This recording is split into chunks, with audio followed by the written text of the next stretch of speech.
प्यारे बच्चों नमस्कार। 10वीं कक्षा के विज्ञान के 7वें चैप्टर नियंत्रण एवं समन्वय के दूसरे लेक्चर में आपका स्वागत है। इस लेक्चर में जो हमारा मुख्य टॉपिक रहेगा वो है प्रतिवर्ती क्रिया। इसी टॉपिक के अंतर्गत हम पढ़ेंगे प्रतिवर्ती चाप क्या होती है और प्रतिवर्ती क्रियाओं की आवश्यकता क्या होती है। तो आइए शुरुआत करते हैं। तो देखिए, सबसे पहले मैं आपको यह समझाता हूँ कि प्रतिवर्ती क्रिया क्या होती है। एक उदाहरण के द्वारा समझाता हूँ कि मान लीजिए कि हमारे पास ये कोई एक गर्म बर्तन है। क्या है? गर्म बर्तन है और हमारा हाथ जो है इससे अचानक मान लीजिए टच कर जाता है। ओके, और अगर हाथ इसको टच कर जाता है तो हम एकदम से इसको वापस खींचते हैं, तुरंत वापस खींचते हैं। तो अगर हम बात करें, ये गर्म बर्तन जो है ये पर्यावरण में परिवर्तन है, यानी एक वातावरण में परिवर्तन है, जिसको हमने क्या नाम दिया था पहले वाले लेक्चर में? उद्दीपन नाम दिया था।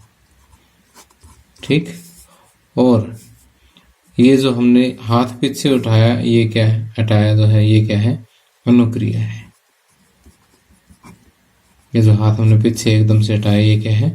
अनुक्रिया है। तो देखिए कि किसी उद्दीपन के प्रति अचानक की गई अनुक्रिया जो है वो क्या कहलाती है? प्रतिवर्ती क्रिया कहलाती है। ओके, समझ गए बात को? क्या बताया मैंने कि किसी उद्दीपन के प्रति अचानक की गई अनुक्रिया को हम क्या कहते हैं? प्रतिवर्ती क्रिया कहते हैं। तो यहाँ पर जो प्रतिवर्ती क्रिया हुई है उसमें क्या हुई है? पेशीय गति हुई है। पेशीय गति हुई, ध्यान रखना। अब मैं आपको एक एग्जांपल और करवाता हूँ। जैसे मान लीजिए कि हमारी आँख के अंदर कोई धूल का कण चला जाता है। ठीक, तो उस धूल के कण को निकालने के लिए तुरंत क्या आते हैं? आंसू आते हैं। जो आंसू आएंगे वो किस लिए आएंगे? ताकि धूल का कण जो है वो बाहर निकल जाए। ठीक, तो जो आंसू तुरंत निकल जाता है, यानी जो धूल का कण है वो उद्दीपन है, आंसू निकलना अनुक्रिया है। ठीक, तो आंसू कैसे निकले? तुरंत निकले, एकदम से निकले, अचानक निकले। तो ये जो अनुक्रिया हुई ये भी हम क्या कहेंगे? प्रतिवर्ती क्रिया कहेंगे। लेकिन यहाँ पर क्या कोई पेशीय गति हुई? नहीं हुई। यहाँ क्या हुआ कि ग्रंथियों से कुछ तरल पदार्थ निकला, जिसको हम क्या कहेंगे? ग्रंथीय स्राव कहेंगे। ग्रंथीय स्राव के द्वारा जो प्रतिवर्ती क्रिया हुई। इसी तरह से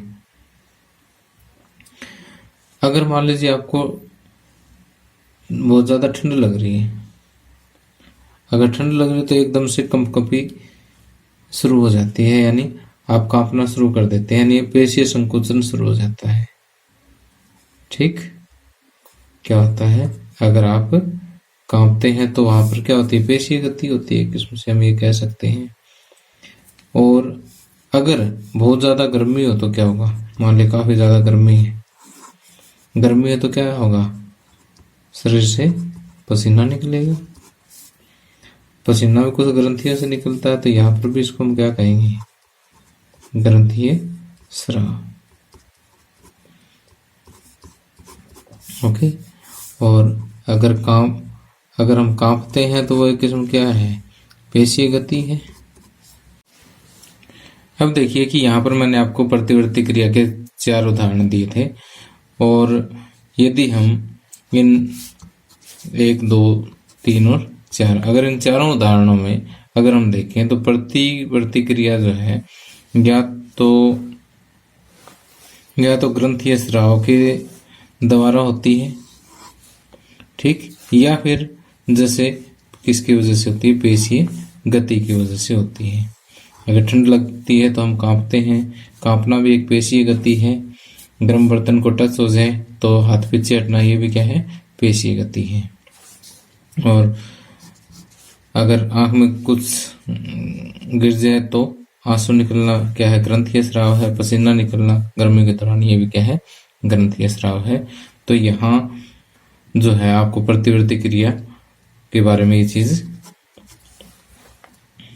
बताई गई है कि प्रतिवर्ती क्रिया जो है या तो ग्रंथीय स्राव, प्रतिवर्ती क्रिया में या तो ग्रंथीय स्राव होता है या फिर पेशीय गति होती है।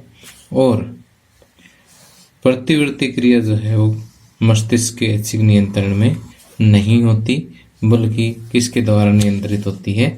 मेरुरज्जु के द्वारा नियंत्रित होती है। ओके, अब आइए इसी टॉपिक के अंतर्गत हम पढ़ते हैं कि प्रतिवर्ती चाप किसे कहते हैं।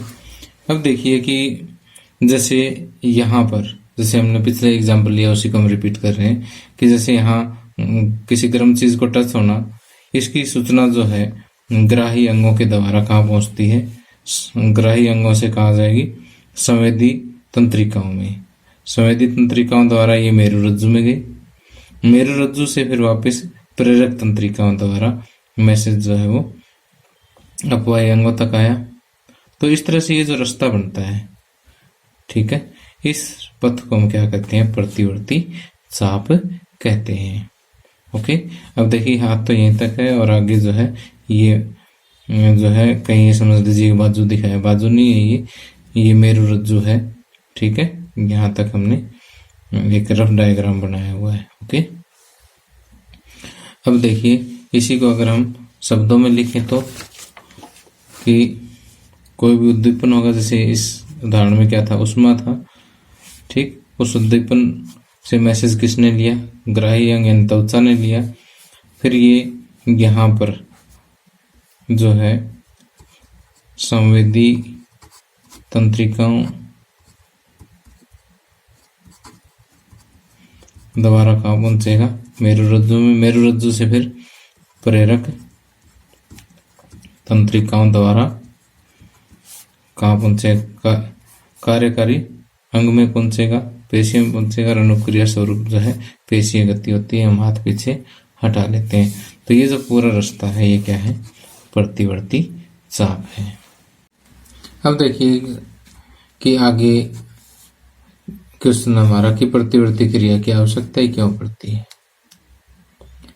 अब कहता है कुछ विशेष परिस्थितियों में, जैसे मान लीजिए गर्म बर्तन को छूना है, इस मान लीजिए हाथ गलती से कहीं बर्तन को छू भी गया, गर्म बर्तन को, तो अगर मान लीजिए कि ये सूचना सीधी मेरुरज्जु के बजाय आगे और पास होकर के मस्तिष्क तक जाती। अब मस्तिष्क के अंदर भी एक बड़ा कॉम्प्लेक्स प्रोसेस है, कोई इतना आसान नहीं है। वहां से सूचना फिर वापस घूम करके आएगी। ठीक, और फिर देखिए यहाँ वापस प्रेरक तंत्रिकाओं के थ्रू आकर के फिर यहाँ आदेश मिलेगा। तो एक लंबा रास्ता हो जाएगा। सिंपल सी बात है, टाइम ज्यादा लगेगा। इतने टाइम में तो हाथ जल जाएगा। ओके, तो ऐसी स्थिति में क्रिया क्या करनी होती है? तुरंत करनी होती है। तुरंत क्रिया करने के लिए जो है हमें मस्तिष्क के बजाय जो है मेरुरज्जु जो है बड़ा सपोर्ट करती है। तो अगर मस्तिष्क के बजाय मेरुरज्जु से हो जाए तो ये अनुक्रिया जो है वो जल्दी हो जाएगी। जल्दी हो जाएगी तो हमारे शरीर को क्षति नहीं पहुंचेगी, नुकसान नहीं पहुंचेगा। इसलिए प्रतिवर्ती क्रिया की आवश्यकता होती है। तो यही मैंने यहाँ पर लिखा है कि कुछ परिस्थितियों में, जैसे गर्म वस्तु छूने, पहनी वस्तु चुभने आदि में क्रिया क्या करनी होती है? तुरंत करनी होती है, वरना हमारे शरीर को हानि पहुंचेगी। और यह अनुक्रिया मस्तिष्क के स्थान पे अगर मेरुरज्जु से उत्पन्न होती है तो जल्दी होती है। इसलिए प्रतिवर्ती क्रिया की आवश्यकता होती है। तो प्यारे बच्चों, इस लेक्चर में इतना ही, और अगले लेक्चर में हम तंत्रिका तंत्र के मुख्य भागों के बारे में पढ़ेंगे और आपको मैं बताऊंगा कि केंद्रीय तंत्रिका तंत्र क्या होता है और मानव मस्तिष्क के बारे में जो है और इसके विभिन्न भागों के बारे में हम डिटेल से पढ़ेंगे, जो कि एग्जामिनेशन पॉइंट ऑफ व्यू से बहुत ही इंपॉर्टेंट है। इसलिए किसी भी बच्चे ने अगला लेक्चर जो है मिस नहीं करना। तो इसी के साथ मैं आपसे विदा लेता हूँ आज के लिए, और आपके पास अगर कोई भी सुझाव हो तो प्लीज़ ज़रूर मुझे कमेंट करना। Thank you, have a nice day.